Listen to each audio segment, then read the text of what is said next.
Hi, welcome to our show Around Thurston County. I'm your host, Patrick Babineau. Around Thurston County is all about the people, places, and issues that make Thurston County an interesting place in which to live and work. On our show today, we'll be talking about jobs and job creation, a concern that most people have during this very long and protracted recession.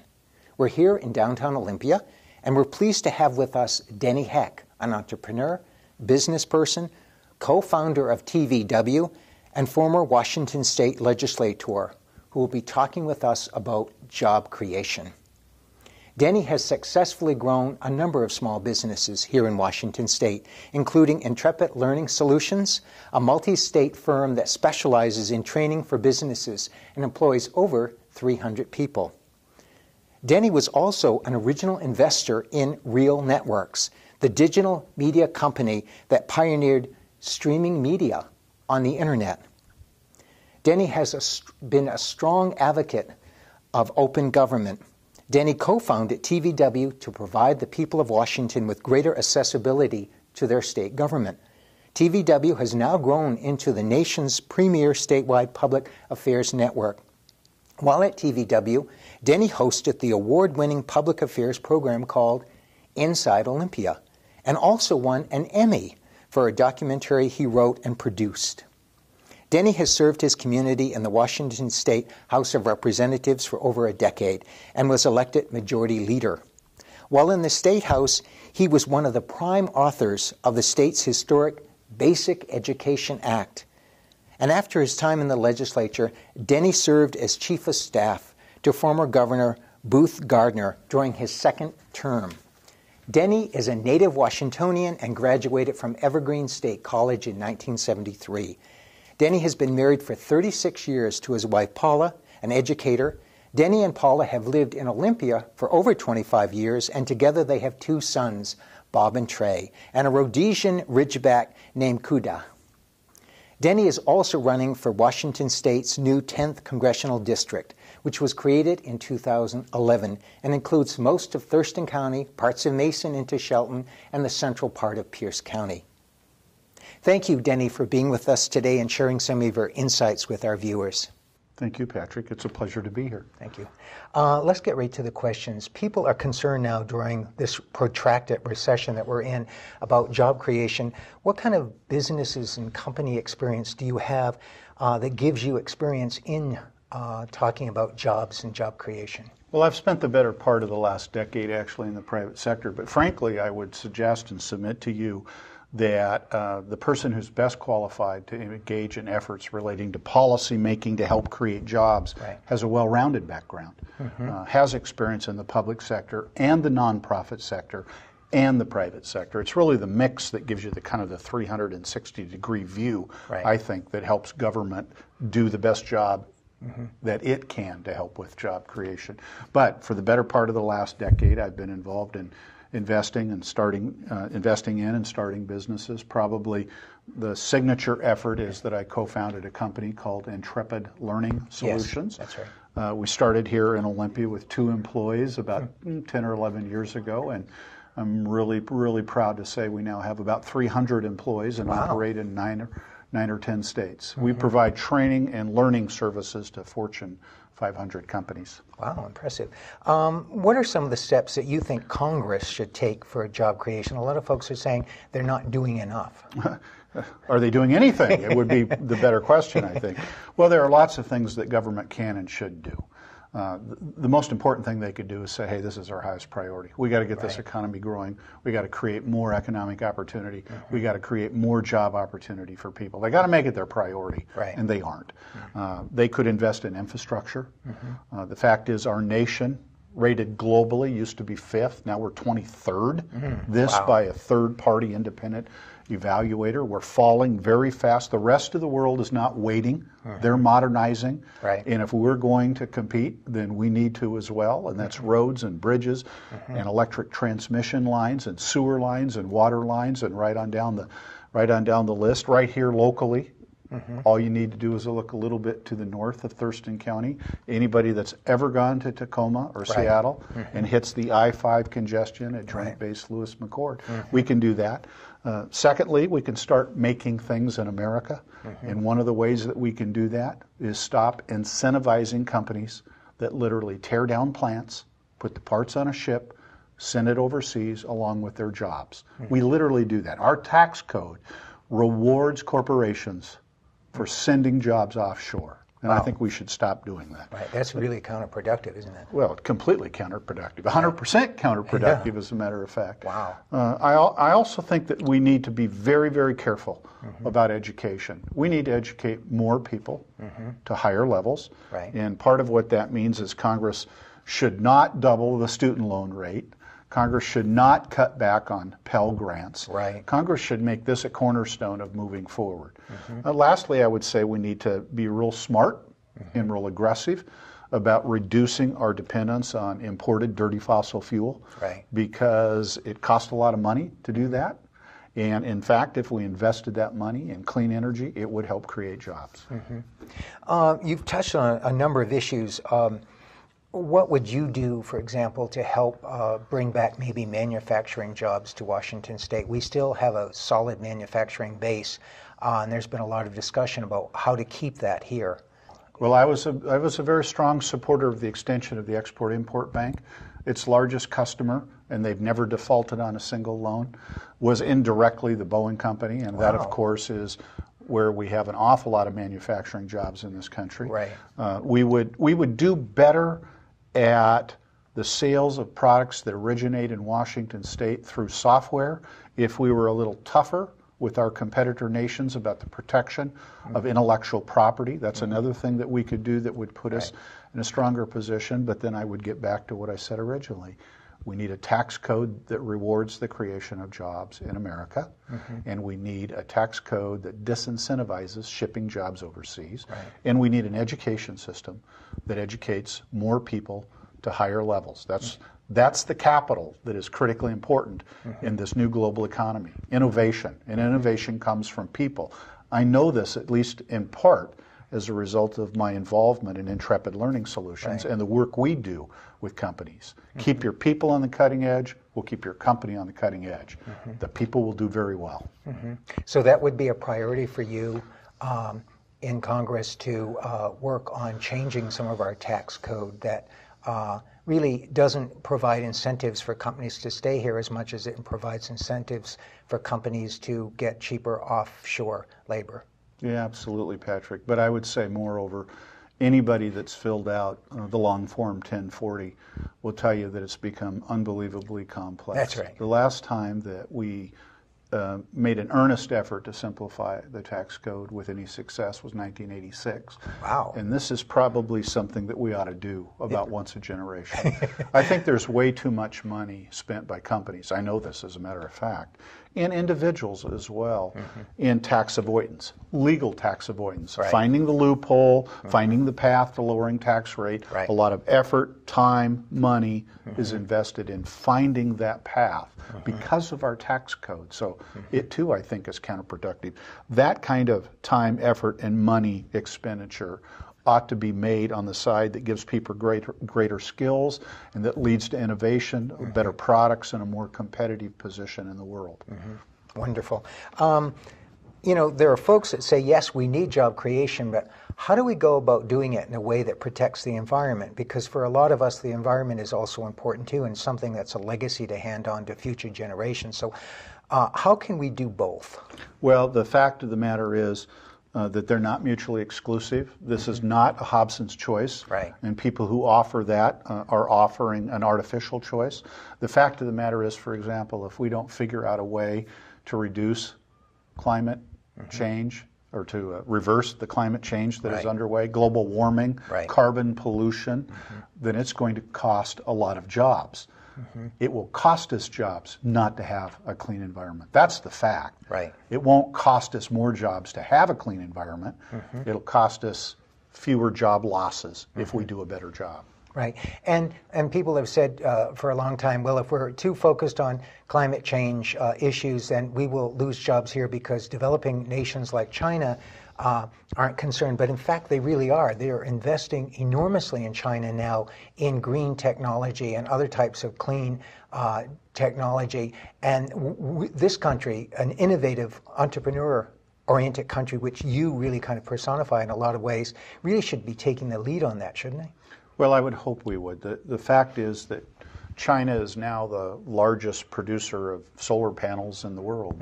They lead in wind turbine production too, as I recall. They surpassed us. We should not cede this lead to other nations because it is, in fact, the fundamental engine of growth over the long term, is figuring out how to create and generate power in a way that does not damage the climate. Right, yeah, that's the key. You know, we have a lot of seniors that watch our show, and the senior population in Washington, like in many parts of the United States, is growing very rapidly. 12, 13, 14% of the population is over 65, and in the next 20 to 25 years, that's going to increase to over a quarter of the population. So we always try to ask the question that relates to senior concerns: how does job creation affect seniors? Well, as one of those baby boomers who is contributing to the rapid graying of our country, it's obviously something I think about a lot. Well, let me count the ways, Patrick, that a healthy economy is good for everybody. As one political figure once said, the best social program you can have is a good job for everybody. Right. A strong economy solves a lot of problems. A strong economy reduces substance abuse, domestic violence, divorce, incarceration, and crime rates overall. It's good for everybody if we have a strong economy. That's right. Especially including seniors, but in particular seniors, who I think then will be less threatened with these attacks on Social Security, these attacks on Medicare. These are brought about because of budget stress. Budget stress is brought about because of an anemic economy.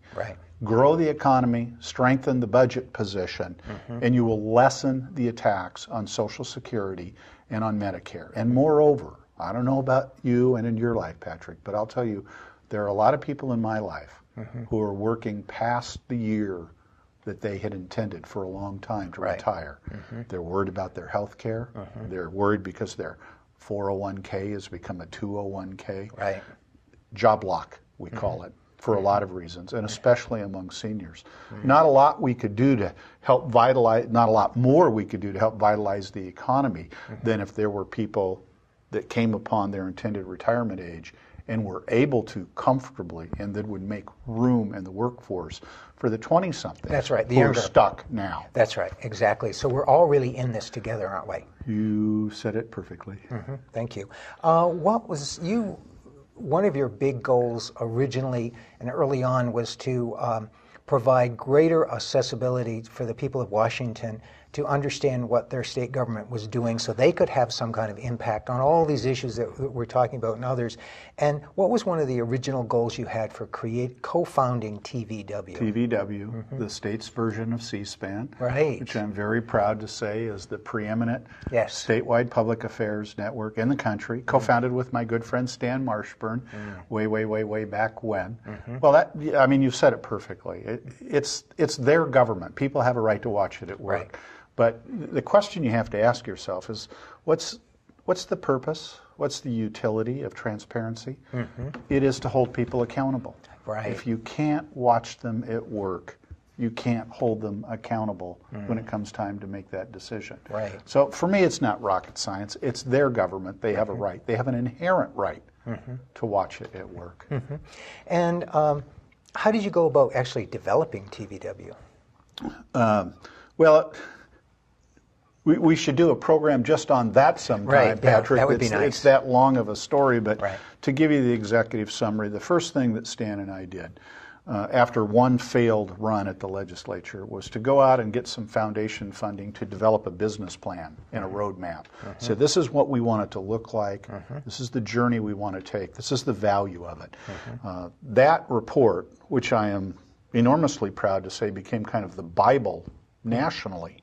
We were the 9th statewide C-SPAN in the country. There are now 20-some, and it was our original planning report that kind of became the Bible nationally. Oh, okay. And it showed the roadmap and was immediately seized upon by editorial pages throughout the state who said, this is a great idea. It's an idea whose time is past due. Let's do this. That gave us a big tailwind. We took it to the legislature to sell it. But one of the things that we did, I think, in hindsight, has held us in very good stead was I reached out to my majority leader counterpart, retired from the Senate, conservative Republican, Jeanette Hayner. I, of course, was the Democratic majority leader years ago, and said, Jeanette, and to her great and unending credit, she's since passed, rest her soul. And I said, Jeanette, you and I don't agree on much, but we certainly agree that people have a right to watch their government at work. Right. Will you come chair my board of directors? Oh, wow. And work with me? And she said yes, and she gave it everything she had, and it helped considerably, and it was really kind of a classic instance of what Democrats and Republicans working across the aisle on shared values can accomplish when they set their mind to it. So that was how you originally got Democrats and Republicans to come together. I remember when I was younger, it was very common for Democrats and Republicans sometimes to have differing policy points of view, but they could be very civil toward each other. And unfortunately, in the last 20 years, most of us are really troubled by how divisive politics has become. So it's amazing that you were able during that time frame to bring Democrats and Republicans together to talk in a civil way about issues that everyone cares about. How did you do that? Well, first of all, the conversation wasn't, frankly, always civil. we had our bumps, to be sure, and our challenges. Another tip of the hat to my dear and departed friend Jeanette, who wintered that year. We took our report to the legislature down in Palm Springs or Palm Desert or one of those places. She and her husband Dutch were fully retired at that point. He had been a successful lawyer, and they went down there to enjoy the winter months here. And I'll never forget her telling me one month that this was in the day really before cell phones. Her long distance bill was several $100s because she was calling all her former Republican colleagues. Well, look, politics has unfortunately become too polarized, I think. Most people agree with that. I fully subscribe to the enduring wisdom of former President John Kennedy, who said civility is not a weakness, and I don't believe it is. I think our politics go a lot further when they are practiced in a way that is not personal, not engaged in ad hominem arguments against the person. And for my part, I tried every turn not to question the character, integrity, intelligence, or patriotism of the people with whom I disagree, whether it's in the campaign or in the policy-making process. The truth is that if you're really paying attention, you appreciate that the person that may be your opponent today could be your ally tomorrow. Exactly. So treat them with respect. That's right. Because you might need them soon. That's exactly right. The two parties in the country now are pretty divided, and the House of Representatives, you can really see that. It's very intensely polarized. Your ability to work with Democrats then is a real asset for you, isn't it, going into that environment? Well, politics is a relationship-based business. Right. You succeed or fail based on the trust your colleagues and your peers have on you, and trust is largely earned. Right. It's earned through a perception of your own willingness to work hard, to tell it straight, and to treat other people with respect. That's my ambition, as it were. Is that part of the rationale for your asking your campaign opponents to try to keep independent PACs out of the race? No, the super PACs. The super PACs that bring a lot of negativity. Well, they bring 100% negativity. Super PAC ads are never positive. They're always negative. I frankly think they're a cancer on democracy. I really do. They are anonymous, and they're 100% negative. And they contain messages that aren't controlled by the candidates. I kind of old-fashioned. I think people ought to make their minds up on whether to vote for or against somebody on the basis of the appeals the candidates make, not some anonymous, very well-funded super PAC that swoops in at the last minute with $1 million carpet bombing, as they say, of the opposition. I don't want super PAC ads attacking my opponent. Right. And I'm asking my opposition that they join with me to prevent super PAC ads attacking me, because I don't think it is a constructive contribution to the dialogue that people need to see in order to make their minds up. That's right. I just assume they stayed out of the state altogether. Because it goes back to your desire to have greater accessibility for citizens, accessibility into how they impact government, and part of that is for people to know the facts, the unblemished facts, not tied up with a lot of unnecessary rhetoric. Well, any more so than is the usual course of events in American politics. Right. What are a couple of other things that you would like to share with our viewers today that we haven't discussed? Well, I think that because of how long it took for summer to arrive, that people have this sense that the election is farther away than it is. Right. And, you know, I find myself often telling people, whether they vote for me or support me or not, I hope they vote, because we all benefit. Right. So pay attention. The election's coming. It's coming faster than any of us ever imagined it would. And more important than which candidate you choose is that you choose one. Right. And it's really kind of exciting this time because we have a new 10th congressional district. Because our population has grown so much in Washington State. I think we're the 6th fastest growing state in the Union. And Thurston County has been the 6th fastest growing county. And so this new congressional district covers much of Thurston County, part of Mason into Shelton, and into central Pierce County, doesn't it? Yes, it's a fun new district that basically looks like a oddly shaped fish hook around the southern Puget Sound. Right. It's almost all of Thurston County except Bucota. Wow. I don't know why Bucota got left out. And Shelton. Yes. And east of Highway 101. And now into Pierce. Can I do this real quick? Yes, yes. The following communities: west of the freeway, Lakewood, Stillicum, DuPont, University Place, Fircrest. Wow. All of Joint Base Lewis McChord. Okay. The 3rd largest military installation in America. That's right. All the way up from Frederickson to Parkland to what they call the Summit Waller area. And then, surprising to most people in Olympia, 20% of the city of Tacoma, the eastern edge. Really? 20%? See, you didn't know that. You follow this stuff closely. You didn't know that. That's amazing. And then, but wait, there's more. All of Fife, Sumner, Puyallup, and Edgewood. Really?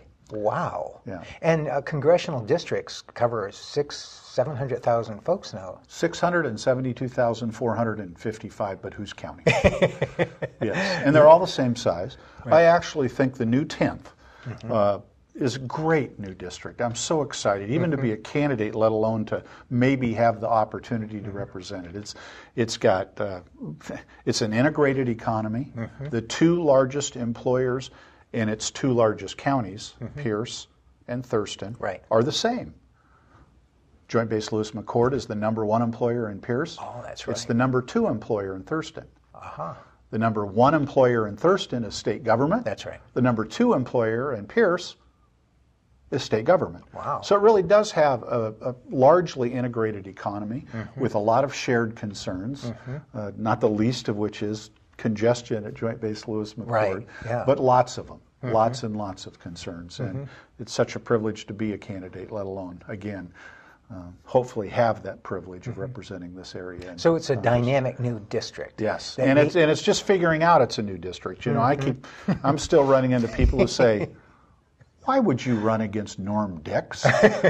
And I have to tell them, of course, well, #1, Norm's not running, and #2, even if he was, you're not in that district anymore. Right. Yeah. So it's fun to help be a part of the voter education process that enables people to understand they're now in this new 10th. And of course, I think Thurston County is especially pleased to now be largely in a single congressional district. Yes. Olympia was kind of divided almost right down the middle, not quite, between the 9th and the 3rd district before. Right. So This is fun. This is exciting. New district. And it's great that Washington State gets a 10th congressional person to represent us and to Makes our state stronger. Yeah, very much stronger. We're really a mid-sized state now. We are not a small state demographically anymore. No, we're mid-sized and a leader in a lot of regards. That's obviously. right. So the person who represents us needs to understand our issues and concerns, and that's fantastic. And talking about Thurston County, what are one or two of the things you like most about living here in Thurston County? You know what I really like about living in Thurston County? What? The fact that my wife also lives here with me.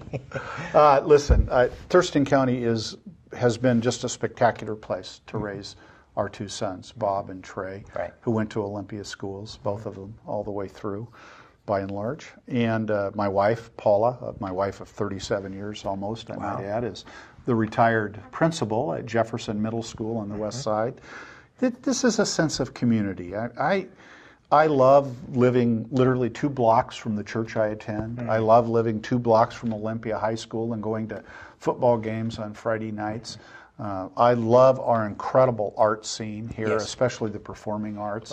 There are very few Kids at Play productions that Paula and I miss, or Harlequin productions. I mean, this is a vibrant and beautiful, beautiful community. It really is. And people who live here are blessed. They're truly blessed. Thank you so much for being on our show today. We really appreciate that and your leadership and the good work you've done. Thank you very much. It's my privilege, Patrick. Thank you. Thank you all for watching our show today around Thurston County. Please tell your friends about us. You can also check out this show and others on our Facebook page and our YouTube channel. And we look forward to seeing you again. Bye.